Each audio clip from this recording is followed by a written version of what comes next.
Shalom muguye neza muherereye turavyizeye. Uburongozi bwa Holy Mountain TV bufasha akanya ko kugaragaza akababaro ku bantu bashoboye gupirata page y'imbonesha kure No Repentance No Heaven TV atakwihana nta juru mubashatse gusubiza inyuma umurimo w'Imana. Niyo mpamvu dufasha akanya ko guhoza uburongozi bw'iyo mbonesha kure. Turahojeje abarongozi bayo, abasanzwe bakora muri iyo mbonesha kure turabahojeje cyane. Uburongozi bwa Holy Mountain TV dufasha akanya ko kubwira abakunzi bacu, abasanzwe badukurikirana ku mbonesha kure yacu Holy Mountain TV ko boja kugira j'aime kuri yo page ya kabiri ya No Repentance No Heaven TV.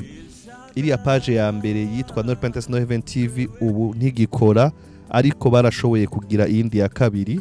Iyo ya kabiri ugira No Repentance No Heaven TV ukacugira chaîne 2 wongera ko gusa ako ka chaîne 2.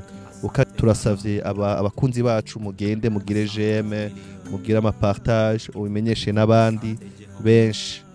Mwarahezagiye cyane, turazi ko muza kubikora kandi mubikora muri benshi. Murakoze.